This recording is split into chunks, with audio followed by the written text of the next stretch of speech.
I-70 through Vail is the high country's most congested route, and it's about to get worse. Phil Lindemann with your news from Avalanche Physical Therapy on Krystal 93. It's no surprise one of Colorado's most overused roadways is on the I-70 mountain corridor. Which roadways are getting the most overworked? And in this case, this stretch in the Vail area showed up as one of the most congested in the state, actually ranked 6th. That was Rocky Moretti with TRIP, a national transportation nonprofit, talking about 4 miles of I-70 through Vail. And it's not just commuter traffic. That highway is carrying 2,600 large commercial trucks a day. Predictions show trucking activity in Colorado will grow 50% over the next 20 years, inspired in part by stay-at-home consumer habits. It's the consumer demand. We want things faster and faster. We're very much a society that requires very reliable, convenient movement of goods. Colorado voters have shot down recent billion-dollar tax measures to improve state roads. But Moretti says it will take more than state funding. So we really need to pull these two together, strong federal program and a strong state program to really modernize Colorado's transportation system and make sure that the growth coming to the state is accommodated, but also in a way that maintains a high quality of life. That stretch of I-70 through Vail is the only high country route in TRIP's top 25 list of most congested roadways. The majority are down in the Denver metro area.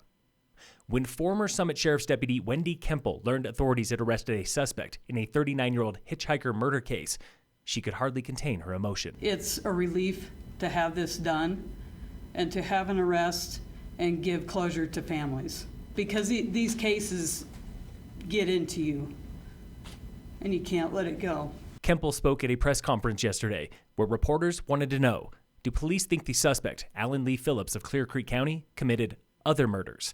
Park County Sheriff Tom McGraw. I would say this, in 38 years of law enforcement for myself, anybody that can commit a crime like this of killing these two beautiful women, I think could have the tendency to commit other violent acts.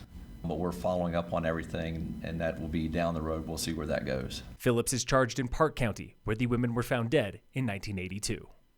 We've been reporting on boom times in Silverthorne, where real estate prices are soaring after years as one of Summit's most affordable markets. RE/MAX agent Corey Wolf. Silverthorne had a bit of a nice inventory there for a while, so there were a lot of choices in building sites in the Three Peaks area, and people, had a vision and bought early. That's where it's at. So it's all happening there. Summit Association of Realtors reports average home price in Silverthorne this January was $1.51 million, up nearly 48% in 1 year, up 57% in 2 years. A home today will cost at least $500,000 more than in 2019, growing faster than any other home market in Summit, led by developments like Summit Sky Ranch and up into the Three Peaks neighborhood.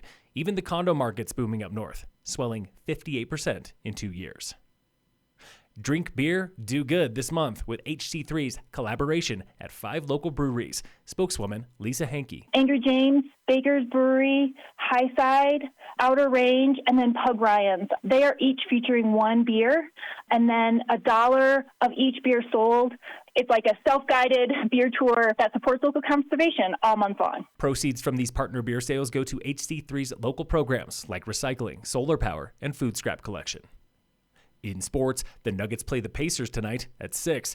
And in local sports, brought to you by American Family Insurance, the Weiss Agency, local ski mountaineering athlete Grace Staberg just took silver at World Skimo Championships in Andorra. She finished behind Italy's Samantha Bertolina in the U20 women's vertical race, racing at Worlds for just the second time in her career. She's also the only athlete representing Team USA at Andorra this week. She competes again Saturday for the individual race. A big congrats to Grace.